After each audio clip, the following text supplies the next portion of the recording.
And welcome back to another episode of JP and the Beanstalk. You bet. There's a phenomenal and, dare I say, special energy in the gym. Yes. Riles. And here we are, ready to bring the good people our hot expectations, hot takes in anticipation of Deadpool and Wolverine. It's here. It is. We made it. We are here. We made it. We are the here. Summer of discontent.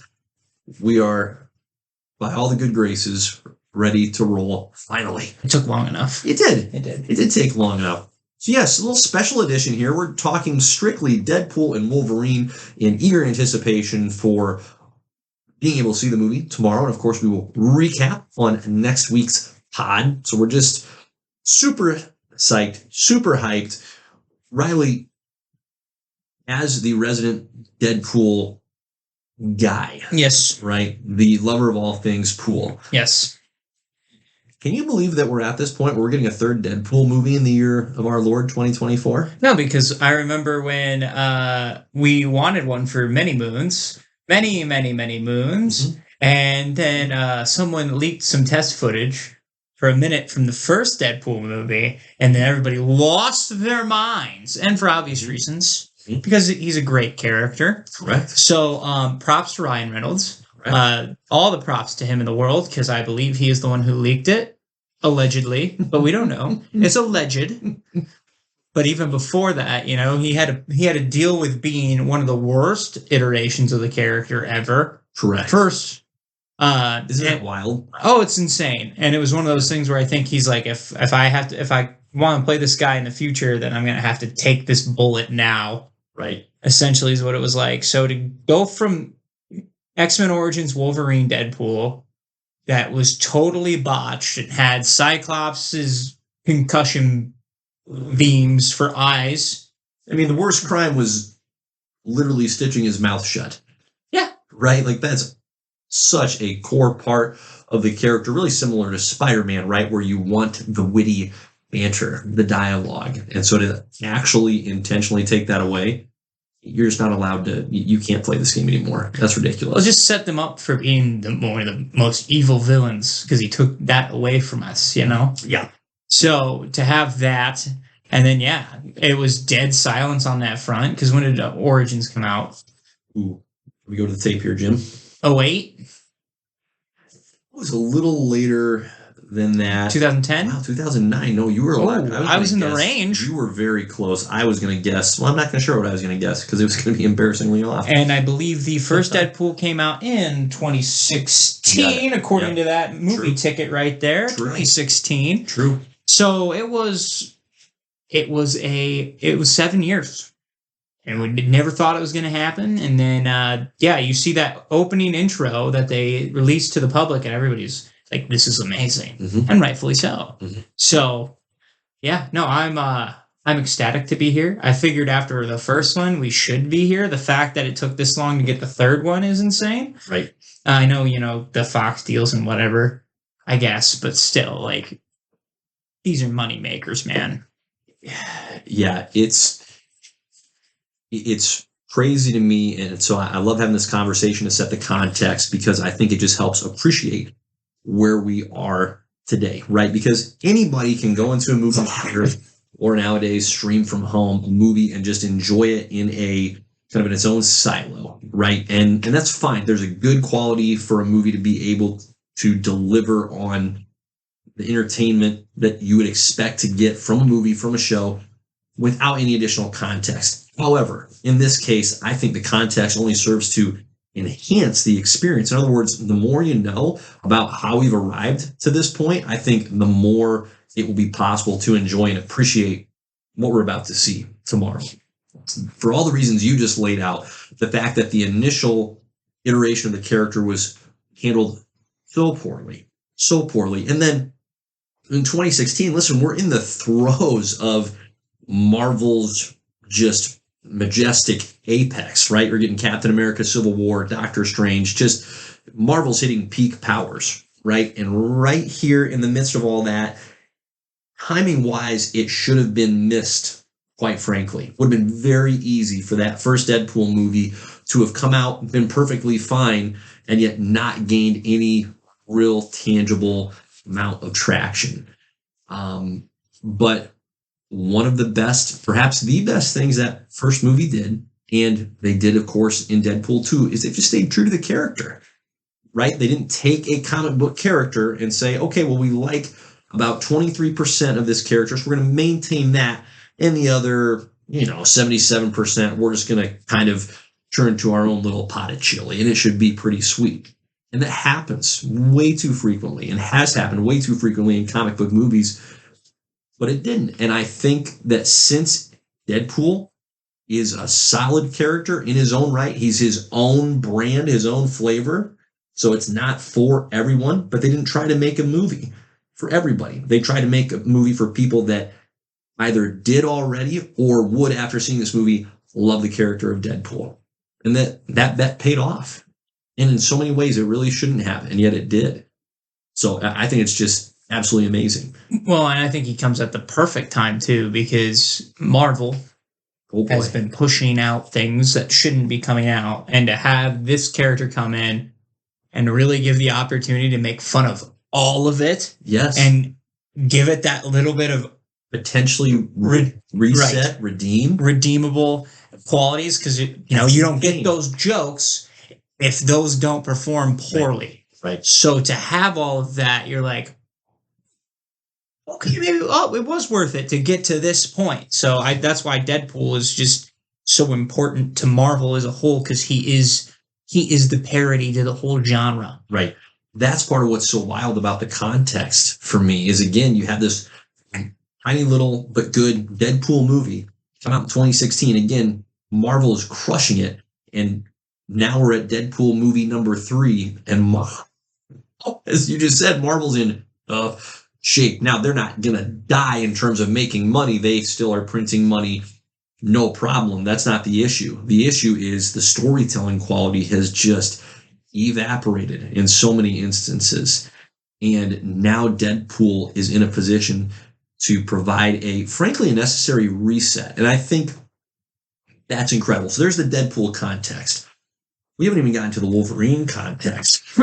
This is ridiculous. Hugh Jackman, again, I actually don't understand how he does it, right? It would make more sense to me if Hugh Jackman at this age and stage of life in trying to pull off Wolverine looked a little bit more like a current president who shall not be named, and essentially just out of place, decrepit, not capable of the role. But again, I won't name names. That's what it should look like. So the fact that Hugh Jackman is strutting his stuff, still as chiseled and yoked as ever, and physique, yes, that's part of it, but the dude brings energy, brings intensity, brings sincerity to the role, and continues to do so. I mean, this is the hardest. Listen, the older you get, unfortunately, it gets harder to, you get further away from your peak physicality, okay? The peak energy. And yet here's this guy in his 50s, crushing it. And I fully expect that we're going to feel that way coming out of Deadpool and Wolverine when we see it tomorrow night. But just every little drip that we've been given in the trailers and in the marketing, it's unbelievable. He's the exact same. This isn't a misfit. This isn't now we're hurting Hugh and his legacy with Wolverine. We should have just let it pass. No, this is great. That's incredible to me. The dude has been doing this since the year 2000. He's been doing this for almost a quarter friggin' century and killing it every time. It's absolutely wild to me. Yeah, it kind of also makes you think, too, like, what is this movie without him?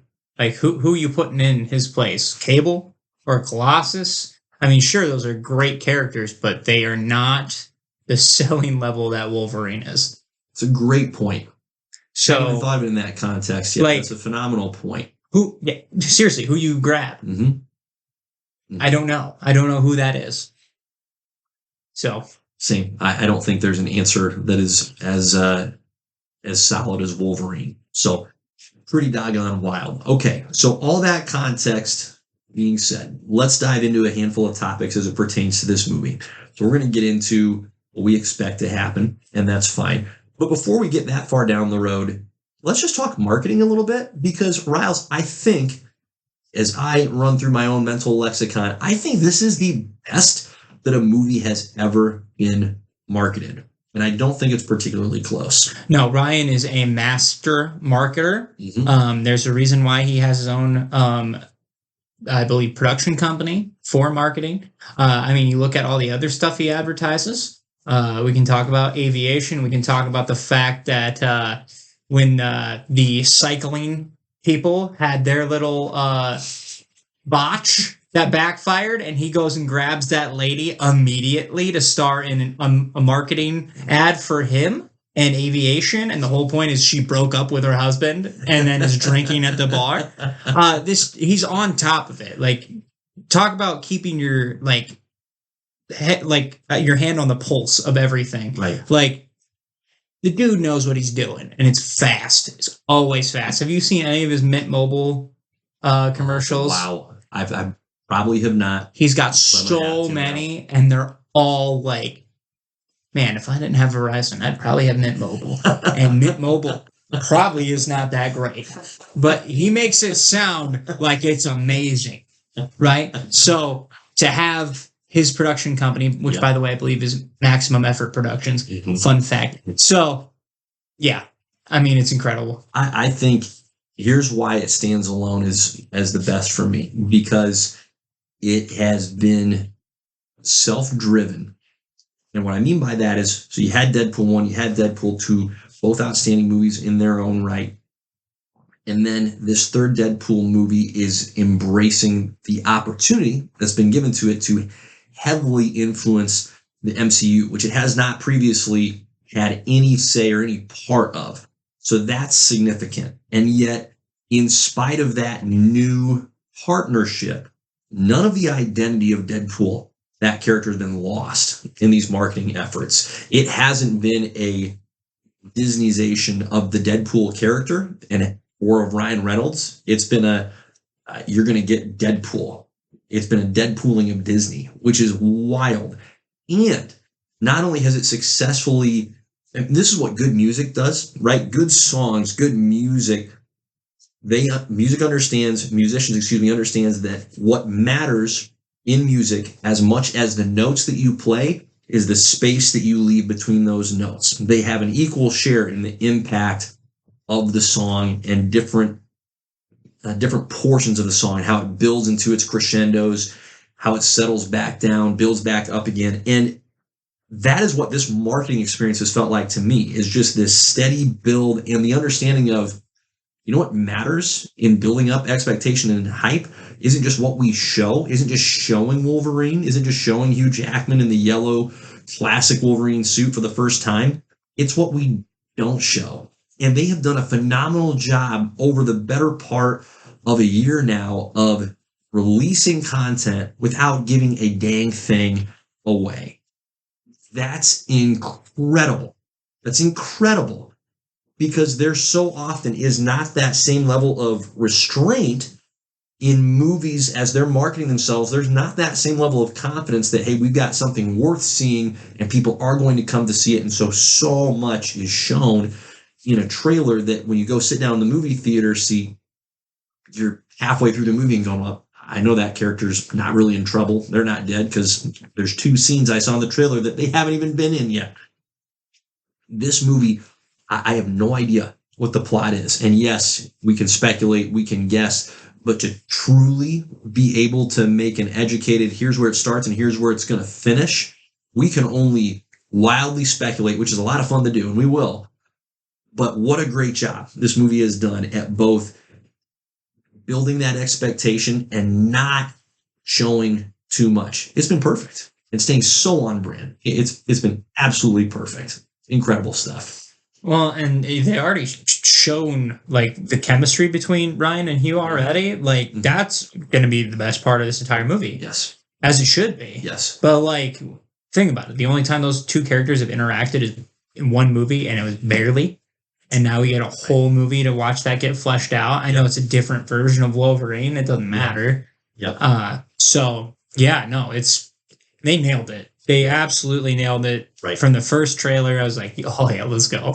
We're back, baby. We're back. Incredible stuff. All right, so let's get into the fun part here. Riles, Beans, what do we want? What do you want? We'll just kind of go back and forth here, but what do you want this movie to accomplish? When you leave the theater tomorrow night, what do you want to have seen or experienced? I kind of want this to accomplish what everybody wanted Doctor Strange 2 to be, but played well. Okay? So everybody's like, oh, Daredevil's coming back, but it's going to be Ben Affleck, or Elektra's coming back, and there's all these other characters. Nick Cage, Ghost Rider, coming back. Okay, listen, I want all of it because I know what that sandbox is for Ryan, and he's going to nail it out of the park. And here's the other thing. Okay, I'm not asking for all those characters to get 20 minutes of screen time because that's insane. Right. I would love it if they bring back like these randos that are like, that guy did play that, just kills him off instantly. Correct. It would be perfect. And just have a one-liner about how much he actually sucked as a character. You know what I mean? And just lean into that. That's part of what I want from this. Right. You give Ryan the full sandbox, which you did. Let him dive into whatever he wants to dive. I want him to take a fourth wall shot at She-Hulk for even attempting to do a fourth wall break. I want his to be 10 times better. Right? I want him going after freaking everybody. I would love it, if he not only makes fun of some of the past MCU projects and the ones that were notoriously bad. Like, imagine if he just pokes fun at the fact the Mandarin was Ben Kingsley and it was just an actor, right? He's like, oh yeah, we should have gotten the real one. It's a worse pull or whatever. Right. And then just also, I think this is very important because I think Disney needs to be humbled a little bit. Take some shots at Star Wars. Take some shots at the Disney princesses because that would be hilarious. All right. You have this, like, the sandbox is bigger than a lot of people think. So pull Johnny Depp, Captain Jack Sparrow out of Oblivion. Why not?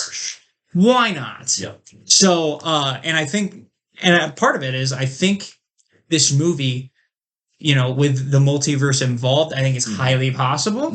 I also like the idea of us getting cameos, but it's, I like the idea of them trying different characters. Kind of like how they tried John Krasinski at Mr. Fantastic, and we're like, we appease the fans, but this isn't the direction we want to go. Right. I would love that for this. Give Daniel Radcliffe a minute as Wolverine. See what happens. You know what I mean? Give it to... Because 95% of it won't stick. No. Like you're saying, you'll appease the fan, but then there'll be a single-digit percentage where you are intrigued, right? You're going, oh, now you got my attention. That's a lot better a fit than I would have even anticipated. Here is the perfect way to find successors to the characters that you lost. Find two other guys that can play Iron Man. Captain America. Throw them in there. Maybe give us a Savage Hulk. You know how awesome it would be to get Eric Bana coming back to play the Hulk? Maybe he's Maestro. Okay, I know that's asking a lot from that, right? But now's the time for us to get these different versions, and maybe one of them sticks to the point where, like, oh yeah, that guy needs to come back and play him for the next 10 years. Because that's what this movie can do.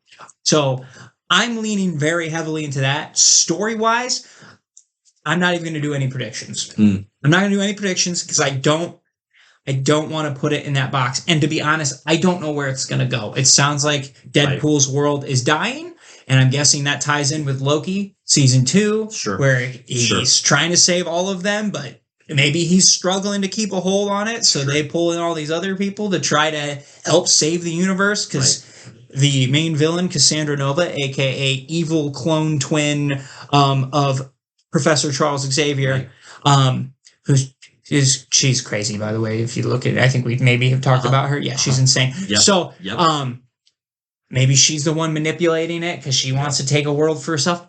No. But that's all I need. Maybe go kill some terrible universes. I don't know. How funny would it be if they just offed the universe? Now, Yeah, truly. and I will say this too, I would love it to death if either Toby or Andrew showed up in this as Spider-Man. Because to be honest, Spider-Man and Deadpool's relationship is one of the best things ever as well. I honestly I'm leaning Garfield out of the pure banter factor compared to Toby. Yeah. If you want to go for the nostalgia factor and have Andrew Garfield has Toby, that ability. right? Can you imagine though having Toby Maguire and Hugh Jackman share the screen as Wolverine and Spider-Man? That is what everybody wanted in 2003, and we're finally getting it. You know what I mean? Yep. So Yep. that's my biggest ask for this movie is Go big. if you're gonna do it, Yep. go hard, and I think they will. Yeah. I agree. I think that's a very realistic expectation to have. And again, we're in the wild speculation stage, so we could be incredibly wrong. But I don't think you are. I think you're on point. For me, what I want this movie to accomplish is by the time it concludes, is for us to have just a fresh freaking start to the MCU again. Because it should be so much better than it has been. And it doesn't, and we've talked about this ad nauseum, it doesn't need to pump out 6 fresh pieces of content per year. Not by any stretch of the imagination. But what has taken place in the last 4, almost 5 years now has just been so sobering in terms of a lot of activity with very little to show for it. And part of what gives me a lot of optimism that this movie will provide the reset that is needed, because you just have to cut these dead plants off at this point. It's done.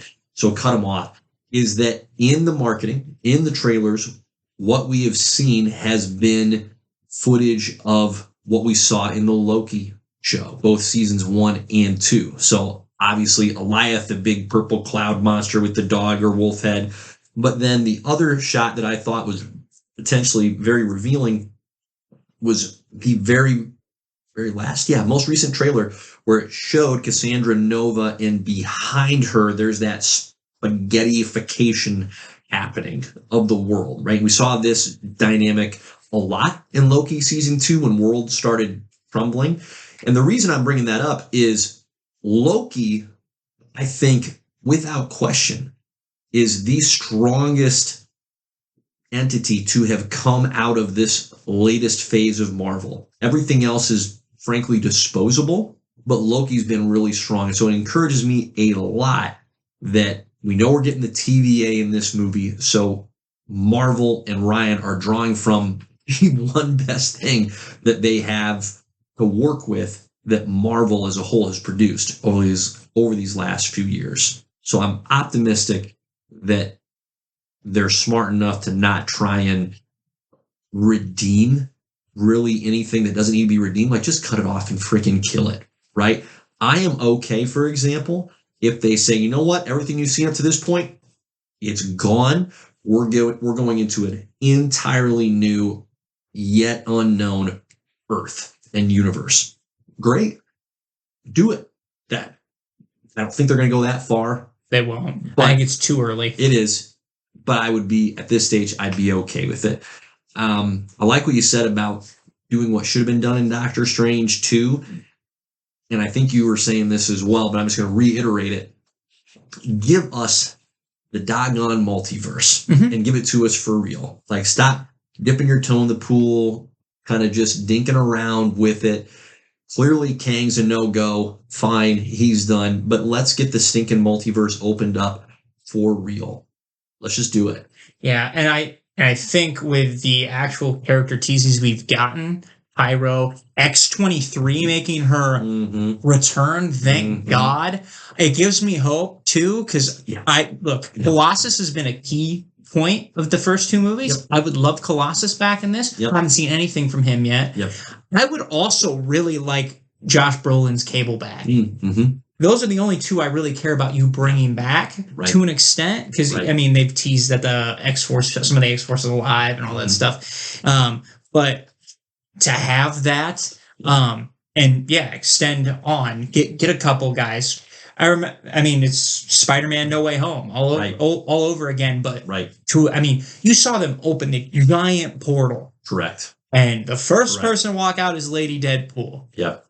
Fine. That'll be hilarious if it's either Blake Lively or it's so funny because everybody's like, oh yeah, it's Blake Lively, and then there's this other smaller group where it's like it's just Ryan Reynolds as a girl, which is even funnier to me.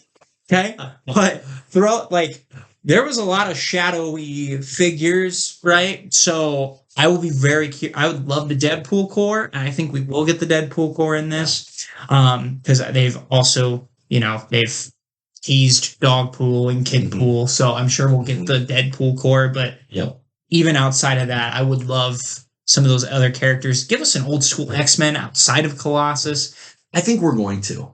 I think this is going to be one of those rare times where you can hope relatively wildly and your hopes are going to be fulfilled. Not universally, but a lot more frequently than they have been in the past. And I want to iterate too. If none of that happens, fine with it. Yep. I'm not asking for, I'm being semi-realistic with it. Like, I don't need 800 different cameos from all these different people. I was getting hyped up earlier. Sure. I will take a couple and it'll be fine. But we've already gotten a handful of people coming back, so I don't think it's out of the realm of possibility that we get another 2 handfuls, one batch of new characters and new variations, and another one of returning people where you're like, right. So it will be the closest thing I think we've had to Endgame in a while. Yeah. In my opinion. Yeah. No question. Okay. Kind of rapid fire out of the original X-Men, because we have been going through those movies in preparation for this movie. Who do you think, or who do you hope we're going to get out of that crew? Who do I hope for out of the original X-Men? I really like Kelsey Grammer Beast. Mm-hmm. And I think it would be really cool to get Nightcrawler from X-Men 2. Yep. I think Storm, Halle Berry Storm, is a no-brainer. I think that one should happen. But I also think, and because of everything that's going to happen, I think Jean comes back. It just gets killed immediately. That would be insane. But I think, especially disgustingly, just explodes, or implodes right in front of Wolverine. That'd be terrible. That'd just be incredible. But I think, because it seems like this Wolverine's journey is he lost everybody. So for him to get that second chance to save everyone, I think getting those original ones that we got, I wouldn't be surprised if Cyclops comes back. I think for sure lock Jean Grey, Cyclops, Storm. I think those 3 are locked in. The other ones are just, we kind of did get Kelsey Grammer Beast already. So a little bit of that. Yeah, great. Yeah. But for the original X-Men, I'm good with that. We've gotten enough Patrick Stewart. I agree with everyone that you said. The one that I would love that you didn't say would be if we got Ian McKellen as Magneto. It would be fantastic. Incredible. It'd be incredible. And here's the deal. I would prefer that over Professor X because we've already gotten him to come back. So him coming and kind of acting as this hero per se, because he's got the helmet that blocks out the mental capacity for Cassandra, that would actually be really cool. I also really want Fassbender, though. I know. Or both. Can we get both? Is that too much to ask? That would be hilarious. That would be awesome. Okay. Chris Evans, Robert Downey Jr. Do we see them? Chris Evans has worked with him in the past. I would be. I'm going to say yes. I'm gonna say yes. I think. Look, if anybody could pull those two out of retirement, it's going to be Ryan Reynolds. Correct. I would say out of the two, Cap is probably more likely because I'm hearing a lot of rumors for Robert Downey Jr. to be Iron Man in Secret Wars again, and a different alternate version of him. Okay. I would love them both to come back. I think that would be awesome. But I think Cap, and I think an alternate version of Cap is probably more likely than any of it. Yep. Okay. For some reason, I feel like it's more likely that we'll see Robert Downey Jr. than Chris Evans. Don't ask me why. Gut feeling, going to be wildly wrong. Okay. Can you imagine they bring him back just to kill him again? That's what I mean. It'd be incredible. He just dies another miserable death. You're like, oh, no. I'd be like, you son of a bitch. You know, it's just painful. At least it was funny. Okay, here's a fun one. Okay. Josh Brolin, but as Cable or as Thanos? I ain't Cable. Think so? Thanos is... Do we get Cable versus Thanos? That's what I'm thinking. I think you get both. I think it's a trick question. I think you're going to get both. That'd be insane. That'd be wild. I'm going to lean more towards Cable, though, because... And here's the reason why. Much more realistic. Well, I was just going to say, a lot less work on their part. Mm-hmm. Personally. So a lot less CGI. A lot less motion capture. Yeah. A lot easier to make happen. Okay. Oh, here's the deal. Chris Evans, I think we get him as Human Torch before we get him as Captain America. Fascinating. Great twist. Great twist. Okay. I love that. Tom Hiddleston, Loki. Chris Hemsworth, Thor. See, that's interesting. Almost like we have to see something of Tom Hiddleston. I feel like you have to, just where it is at, you have to get a glimpse all the TVA involvement. You get a glimpse of Loki. Yep. But I think if anyone gets more screen time, if they go down that, I don't think we're going to see a Loki in battle or anything. I think it'll be towards the end of the film and the end credits. Yep. You see Loki starting to struggle, holding everything together or whatever, or he gets it under control, and then you have a version of Kang come out, or you have a version of Doom, whoever your villain is. I kind of hope they stick with Kang, to be honest with you, but whatever. Yep. I think that's when you introduce them. Sure. I don't know. Sure. But I don't think we get a lot of Loki. Thor would be really funny. It's like a perfect fit for this tone of movie, right? I mean, Chris Hemsworth in particular. Yes. Yes. Because that campy, crappy Thor. I know. It's not our preferred version, but in small doses, in small doses, in this kind of a context, it could work really well. If he's like Infinity War Thor, I'm 100% in. Yep. We're not going to get that, though. It'll be campy Thor 4. Do we get any Hulks in this one? Eric Bana. Okay. Out of all the Hulk... Actually, let me dial that back. Lou Ferrigno. Wow. That would be freaking incredible. Oh, sweet Lou. Well, dies immediately. Yeah. But, that's the fate of a lot of these individuals. Look, I would love an actually Savage Hulk again. Mm-hmm. Very much so, because we didn't get one for very long. So I would be very interested in Eric Bana's Hulk out of the two of them. Yep. But I think Lou Ferrigno is too much of a layup. He's got to be there. It's a layup. Game for. He's not doing anything. No. You just come, Lou. I need you to pretend to be the Hulk again. I'm in. We'll pay you a crap ton of money. Right. I'm in. It's just incredible. Okay. Not so much a question of what character is going to be in the movie at this point, but do you think Cassandra Nova is our villain from start to finish, or do you think there's a yet unseen puppet master hiding behind the scenes? I think she will be the main villain of the majority of the time. I don't think we see another one come out until maybe the end. I would be interested if she implies like that she has a master per se. I would love that, and I would love if at the end it's freaking Kang messing with things. It'd be great. I don't know if they're going to do it though. Right. So it's either him or how awesome would it be to just see the Doom mask and then cut it, right? Mm-hmm. God Doom. Yep. Yeah, I don't know. I'm also okay with her like being the main villain towards the end, and then that Kang-esque villain steps out and at the end is like, you've done what I wanted you to do. Mm-hmm. You're done now. And then she vanishes. Right. Yeah.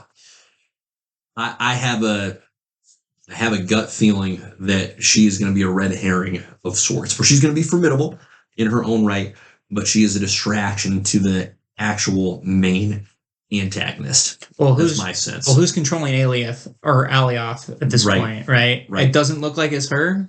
Right. Maybe she's trying to get control of him. Yep. I mean, it's kind of like implied that Ravonna was gonna figure it out. Uh-huh. So maybe it's her, Uh-huh. and then maybe that version of Kang that she's super into shows up. You know, Yep. but and I would love. We just don't. I don't know who's gonna be our new Kang at that point, and if they picked him out yet and replaced him that fast. Because if they did, I mean, they did that under everyone's noses. Wouldn't that be quite the reveal? Quite the. Can you imagine if Majors is just back? Wow. After all of that, he's just back. He's not. Right. But- he couldn't keep his own mouth shut about being back. Yeah, that's one thing I'm convinced of. But so that'd be incredible if they had recast the role.